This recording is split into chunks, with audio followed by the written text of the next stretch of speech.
about this. You step through your front door, check over your shoulder. You walk through the kitchen, checking around each corner. You comfort your children at night through their nightmares about the attack. Your attacker is out of your lives, yet still controlling the way you live. Every person has the right to live without fear of violence or abuse. However, the law in Queensland does not provide adequate protection for domestic violence victims, as perpetrators are still able to access them in the comfort of their own home. Due to this, the punishment given in the Domestic and Family Violence Protection Act needs to be increased for victims to feel safe and integrate themselves back into society. Children involved in domestic violence disputes must also have the ability to make decisions for their own protection, requiring the Family Law Act and Domestic and Family Violence Act to be changed. The Family Law Act is designed to provide a framework for the parties to a relationship along with protection to the children of these relationships. The Act covers divorce and matrimonial disputes, dealing with the custody of children, taking into account any domestic violence present in the relationship. The Queensland Domestic and Family Violence Protection Act better describes domestic violence and what can protect victims from attack. Again, the Act delves into how and who can apply for domestic violence order, being the direct victim and any children associated with the victim. The Family Law Act can deny custody of children in a divorce if violent behaviour is present, however cannot provide standing protection of both victim and child. The Domestic and Family Violence Protection Act provides domestic violence orders which are aimed to give victims protection against their perpetrators. The orders aim to restrict, restrain and prohibit the behaviour of the perpetrator as temporary or long-standing. The protection order will last a maximum of 2 years, however family members can be added to it.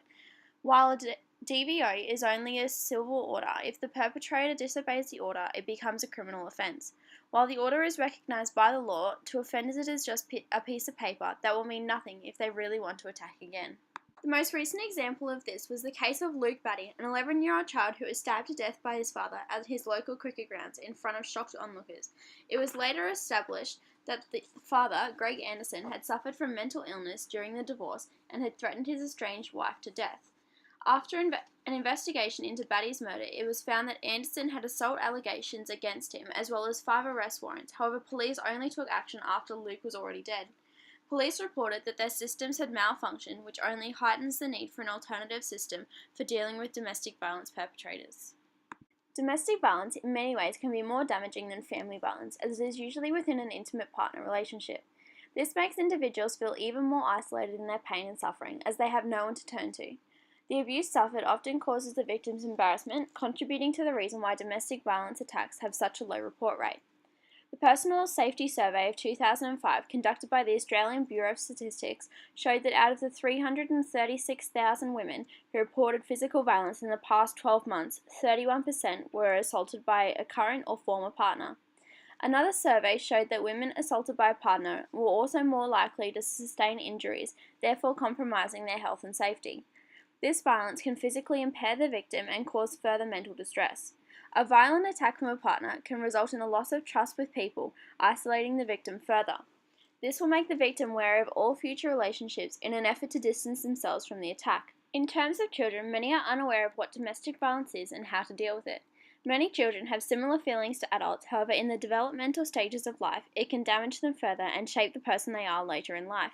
The family courts dealing with divorce and child custody is currently all decided between the two parties and judge. Nowhere is the child's wishes taken into consideration. A case arising in Britain caused much controversy throughout the world. Victim, Natalie Allman, was brutally tortured by her former fiancé in front of their 2 children.